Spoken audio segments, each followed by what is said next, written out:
आप सुन रहे ही प्यार की कश्ती। सब डायलॉग्स पर बात कर रहे थे, तभी चहक ने अपना सर पकड़ते हुए कहा, यार ये तो काफी बड़े बड़े डायलॉग्स हैं, मुझे तो इस जन्म में याद होने से रहे। पुलकित हंसते हुए चहक की बात पर बोला, अरे हाँ, हम तो भूल ही गए थे, चहक को कहाँ याद होंगे ये डायलॉग्स, आखिर ये है तो स्लो लर्नर ही ना। पुलकित देखो, अब मैं ना सीरियसली बोल रही हूँ, तुम बेशक मेरा मजाक उड़ा लो, पर सच में मुझे ये याद नहीं होंगे। एक काम करो ना, तुम ये रोल किसी और को दे दो प्लीज। तान्या ने चहक की बात सुनकर कहा, चहक हम ऐसा नहीं कर सकते, तुझे तो पता है ना कि रोल पहले से ही डिस्ट्रीब्यूट हो चुके हैं। पेट्रूशियो का रोल पुलकित कर रहा है, बप्टिस्टा का कुणाल, बिनाका यानी कैथरीन की छोटी बहन का रोल गिन्नी कर रही है, और मैं लुसेंटियो यानी बिनाका के लवर का रोल प्ले कर रही हूँ, क्योंकि हमारे पास अभी कोई मेल ही नहीं है जो उस रोल को कर सके। और तुम्हें पता है ना, अभी हमारे पास और भी रोल्स हैं जो हम बाकी क्लासमेट्स को देने वाले हैं, और तूने ही बताया था ना कि रिया भी पार्टिसिपेट नहीं कर रही है। अब तू ही बता, तेरा रोल किसी को कैसे दे दे। चहक स्क्रिप्ट को लेकर अपने दोनों हाथों से ठोड़ी के नीचे लगाकर बैठ गई और बोली, हाँ यार ये तो तू सही कह रही है, पर यार सच में अगर मैं इन डायलॉग्स को इस लैंग्वेज में याद करूंगी ना तो स्टेज पर पक्का भूल जाऊंगी, फिर तो हम जैसे यकीनन हार जाएंगे, इसीलिए तो कह रही हूँ, समझो ना। अरे चहक, एक बार ट्राई तो कर ही सकती है ना, तुम बोलो तो इन डायलॉग्स को कुणाल और पुलकित एक साथ बोले। अब ठीक है, चलो मैं एक बार फिर से ट्राई करती हूँ। ये कहकर चहक ने स्क्रिप्ट को पढ़ना शुरू किया। नफरत है मुझे इस दुनिया के तमाम मर्दों से, अगर किसी ने मेरे लिए शादी का रिश्ता भेजा तो मैं उसके हाथ पैर तोड़कर उसके दूसरे हाथ में दे दूंगी। और आप क्या मुझे कोई सामान की तरह दिखाना चाहते हो? मैं कोई कपबोर्ड में रखा शो पीस नहीं। जाओ कह दो इन गधों पर सवार, हरी चहक, घोड़ों पर सवार गधों से है, ना कि गधों पर सवार घोड़ों से। तान्या उसे रोकते हुए बोली, अब हाँ वही, कह दो घोड़ों पर सवार गधों से कि जो उसके बाद चहक फिर से अटक गई।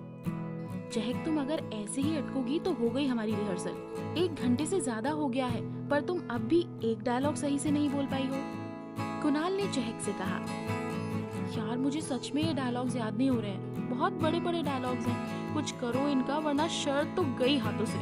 चहक ने कुणाल से कहा, कुछ सोचना पड़ेगा भाई, वरना हम तो पक्का हार जाएंगे।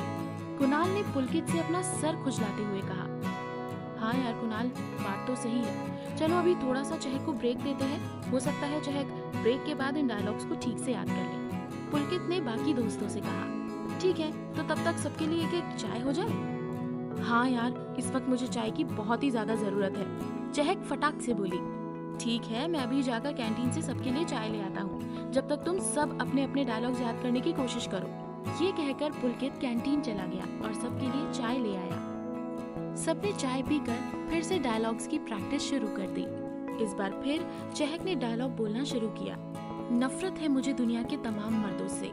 अरे यार, ये नफरत तमाम मर्द, गधे, घोड़े और कुछ नहीं बचा था क्या राइटर के पास? ऐसी लाइन कौन लिखता है? चहक ने इरिटेट होकर बोला, अच्छा कोई बात नहीं चहक, मैं राइटर को बोल देता हूँ, वो तुम्हारी लाइंस लोकल लैंग्वेज में लिख देगा। कुणाल ने चहक से कहा, क्या ऐसा हो सकता है? चहक ने बड़ी ही मासूमियत से कहा, अरे चहक, जो लाइन पहले से ही लिखी हुई है हम उन्हें कैसे चेंज कर सकते हैं भला? कुणाल ने इरिटेट होते हुए कहा, क्यों नहीं कर सकते हम चेंज? इवन मुझे तो चहक की बात सुनकर लगता है कि हमें डायलॉग को लोकल लैंग्वेज में ही चेंज करना चाहिए।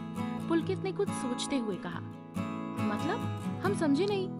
सबने एक साथ पुलकित से पूछा, मतलब ये कि हम इन लाइंस को अपनी रीजनल लैंग्वेज में कन्वर्ट क्यों नहीं कर देते, जैसे हरियाणवी, पंजाबी, भोजपुरी या किसी और लैंग्वेज में। कुछ फनी होगा और कुछ नया भी, इससे चहक को डायलॉग मुश्किल भी नहीं लगेंगे। पुलकित ने सबको समझाते हुए कहा, अरे पुलकित, पर इतनी मेहनत कौन करेगा?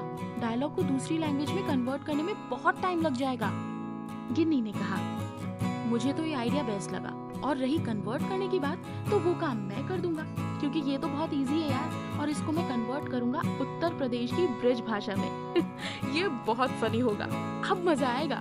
कुणाल ने पुलकित का साथ देते हुए कहा, तो ये डन रहा कि हम इस स्क्रिप्ट के डायलॉग्स को चेंज कर रहे हैं और डायलॉग अपने अकॉर्डिंग लिखेंगे, जिसे चहक को क्या, हम सबको भी ये डायलॉग इजीली याद हो जाएंगे।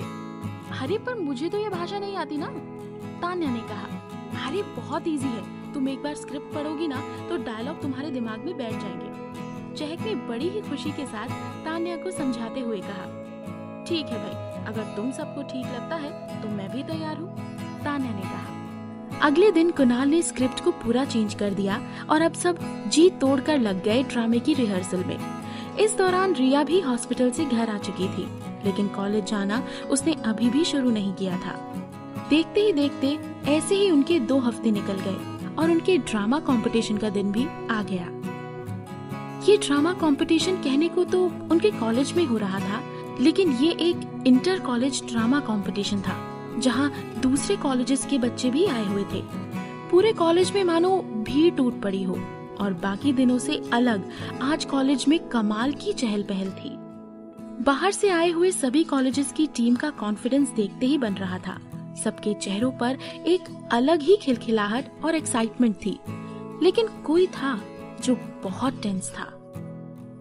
दूसरी ओर ग्रीन रूम में तान्या चेयर पर बैठे हुए अपने दोनों पैरों को हिला रही थी। दांतों से अपने नाखूनों को चबाते हुए तान्या ने कहा, यार मुझे तो बहुत डर लग रहा है। हाँ यार, अब तो इतनी भीड़ को देखकर मेरा तो वो हाल हो रहा है कि आसमान से टपके और खजूर में अटके। सिद्धार्थ और जय को हराने के लिए हमने पार्टिसिपेट तो कर लिया, लेकिन अब तो अपना कंपटीशन इन सबके साथ है यार, और ये सबके सब तो मुझे कलाकार लग रहे हैं। चहक ने तान्या की बात का जवाब दिया, तुम सब ना खामखा टेंशन ले रहे हो। अरे ये तो हम सबको पहले से ही पता था कि ये एक इंटर कॉलेज कंपटीशन है, तो अब टेंशन क्यों? गिव योर बेस्ट, बाकी भगवान भरोसे। कहीं पता चला इस फिक्र के चलते तुम सब स्टेज पर अपने ड्रामे की लाइन्स ही भूल गए। हमें हमेशा खुद पर भरोसा रखना चाहिए, सही कहा ना? पुलकित ने तान्या और चहक दोनों को समझाते हुए कहा। उसकी ये बात सुनते ही सब एकदम जोश में आकर बोले, हाँ बिल्कुल भरोसा है। अरे पुलकित भाई, तू उसकी टेंशन मत ले, लाइंस तो हम सबने अच्छे से याद की हैं और मैंने तो सारी घोट कर पी ली हैं। अब दुनिया चाहे इधर से उधर हो जाए, पर मैं ये लाइंस भूलने वाला नहीं हूँ, कुणाल ने कहा।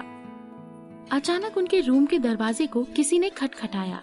सबकी नजर जब उस तरफ गई तो दरवाजे पर एक वॉलंटियर था जो अंदर आया और चुटकी बजाते हुए बोला, get ready guys, you are at number 9, come at the backstage, announcement शुरू हो गई है, ऑल्सो बेस्ट ऑफ लक। वहीं दूसरी तरफ स्टेज पर चढ़ते हुए सिद्धार्थ ने बोलना शुरू किया, good morning the Galaxy of intellectuals, your excellency, invited guest, teachers and my dear friends. How different is this morning? Indeed, very wonderful. The vibes around us are telling us a beautiful tale, which is truly unforgettable. Well, Siddharth will be your host for the day. On behalf of Director Sir, teaching staff and students of Motilal Nehru College, I warmly welcome you all to this beautiful program. I am full of excitement and hopefully we will create beautiful memories all together. सही कहा है किसी ने, days are not lost when memories are created. ये कहते हुए पूरा auditorium तालियों की गड़गड़ाहट से गूंज उठा। मैं अब प्रिंसिपल सर को आमंत्रित करना चाहूंगा इस कार्यक्रम को शुरू करने के लिए। कृपया उनका गर्मजोशी से स्वागत करें। प्रिंसिपल ने अपनी स्पीच दी, जिसके बाद सिद्धार्थ मंच संभालता हुआ फिर से बोला, बहुत बहुत धन्यवाद सर, हम वास्तव में आपके मार्गदर्शन और समर्थन करने के लिए भाग्यशाली हैं। तो अब पहले प्रदर्शन के लिए अपना दिल थाम कर रखें। जी हाँ, खालसा कॉलेज से आ रहे हैं अनुराग और उनकी टीम। ये प्रस्तुत करेंगे अपना ड्रामा 3 तिगाड़ा काम बिगाड़ा। इस तरह एक के बाद एक परफॉर्मेंसेस होती गयी, सब एक से एक बढ़कर थीं। बाकी टीम्स की परफॉर्मेंसेस बैक स्टेज से देखकर तान्या और कुणाल नर्वस फील कर रहे थे, लेकिन उन्होंने अपनी हिम्मत नहीं हारी। तभी सिद्धार्थ स्टेज पर वापस गया और वहाँ से बोला, Let's move forward and be ready to watch next beautiful drama presented by me and my team. The drama I'm going to present is Badlapur, which is based on the theme corruption, जिसके तहत हमने लोगों के द्वारा देश के अंदर हो रहे करप्शन सिस्टम को उजागर करने की कोशिश की है। सिद्धार्थ और उसकी टीम ने जो ड्रामा प्रेजेंट किया था, उसका कॉन्सेप्ट बहुत ही अच्छा था।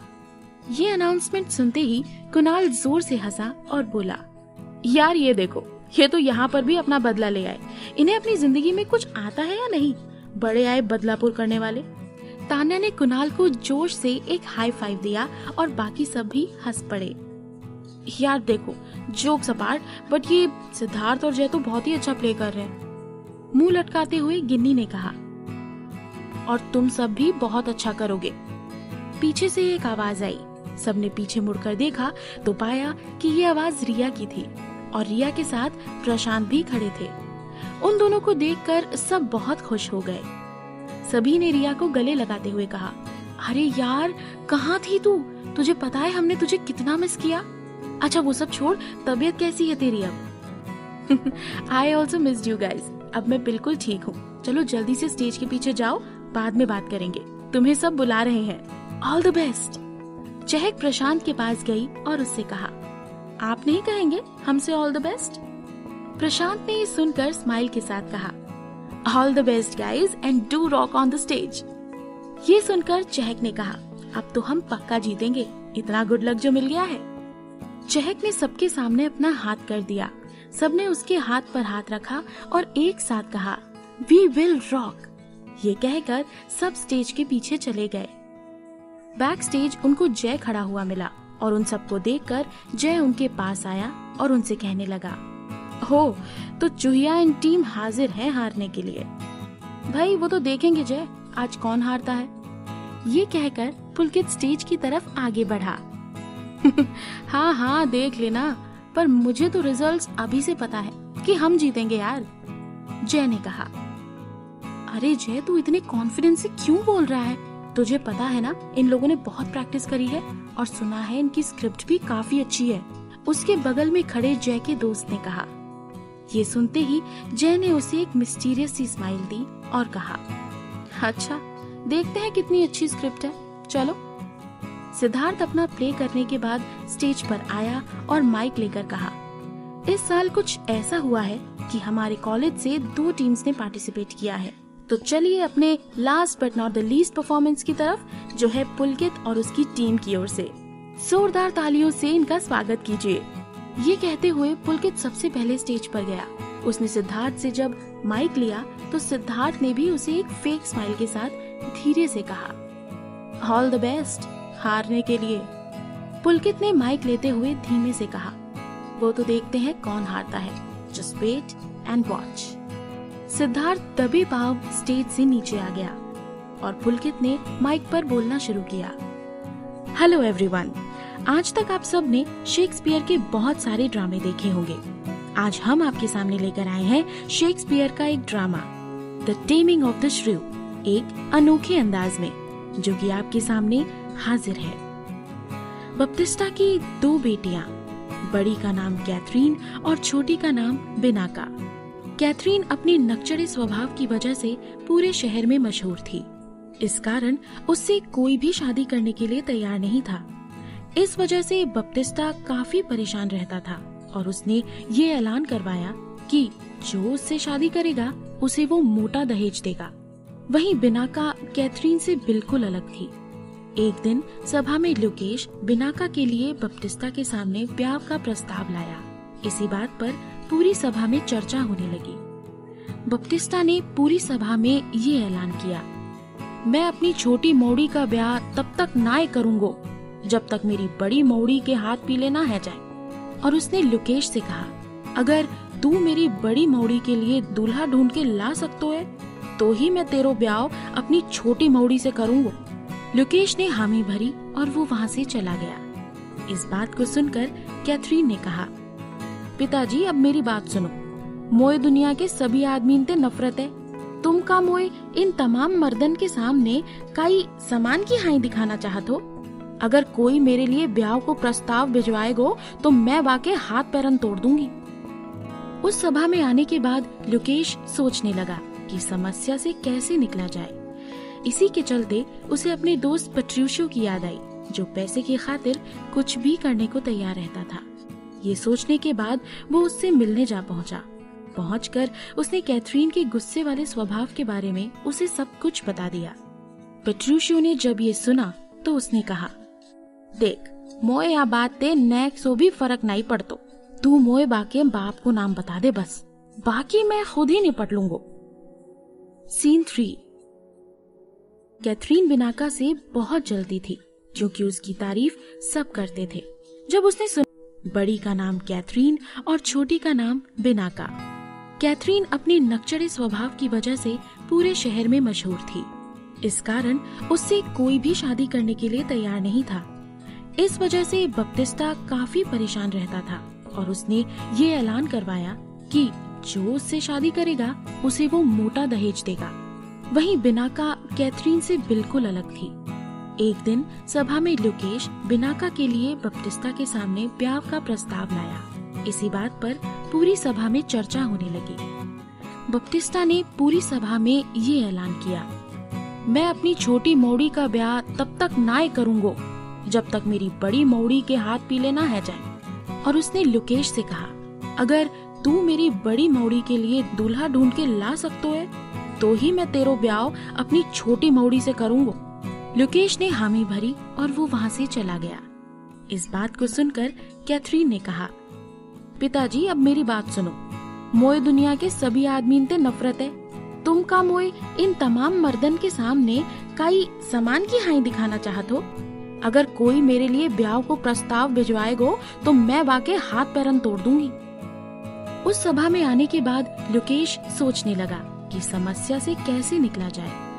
इसी के चलते उसे अपने दोस्त पेट्रूशियो की याद आई, जो पैसे की खातिर कुछ भी करने को तैयार रहता था। ये सोचने के बाद वो उससे मिलने जा पहुंचा। पहुंचकर उसने कैथरीन के गुस्से वाले स्वभाव के बारे में उसे सब कुछ बता दिया। पेट्रूशियो ने जब ये सुना तो उसने कहा, देख मोए या बात ते नैक सो भी फर्क नहीं पड़तो। तू मोए बाके बाप को नाम बता दे बस, बाकी मैं खुद ही निपट लूंगा। सीन 3। कैथरीन बिनाका से बहुत जलती थी क्योंकि उसकी तारीफ सब करते थे। जब उसने सुना कि बिनाका के लिए रिश्ता आया है तो उसने अपनी बहन को रस्सी से बांध दिया। बप्तिस्ता को जब ये मालूम पड़ा तो वो दौड़ते हुए वहाँ आ पहुँचा और रस्सी खोलते हुए कहा, तू यहाँ के संग क्यों अन्याय कर रही है जब यहाँ ने तेरे संग अन्याय नहीं करो तो। ये सुनकर कैथरीन कहती है, मोया की वजह से ताने सुनने पड़ते हैं, यही बात को बदला ले रही हूँ याते। सीन 4। पेट्रूशियो बप्तिस्ता के पास पहुँचता है और वहाँ जाकर सभा में बोलता है, राम राम जी, आपकी एक कैथरीना नाम की बिटिया है। मैंने सुनी है वो बहुत नरम और सुशील स्वभाव की है। बप्तिस्ता ये सुनकर हैरानी से बोलता है, सही बोलो, कैथरीने मेरी ही मोड़ी है, पर वो सुशील तो कहीं ते ना है। पेट्रूशियो बप्तिस्ता की ये बात सुनकर बोलता है, मैं पेट्रूशियो दूर देश से आपकी बिटिया के ब्याह को प्रस्ताव लेके आया हूँ। अब आप क्या बातें बताओ, मोए दहेज में का मिलेगो। बप्तिस्ता ने कहा, मेरे मरने के बाद मेरी जमीन को आधो हिस्सों और 30,000 नकदी, पर पहले तुम बातें मिल तो लो, कहीं तेरो इरादा न बदल जाए। इतना सुनते ही ऑडियंस में हंसी के ठहाके गूंज उठे। सीन 5। पेट्रूशियो कैथरीन से मिलने जा पहुंचा और उससे कहा, कैट, जे ही नाम है ना तुम्हारो जो मैंने सबंते सुनो है। कैथरीन गुस्से में आकर बोली, तुमने जहाँ ते भी जे नाम सुनो है वहाँ जाकर अपना इलाज करवा लो। मेरो नाम कैथरीन है, कैट ना है। हिंदी स्टोरी चैनल को सब्सक्राइब करें।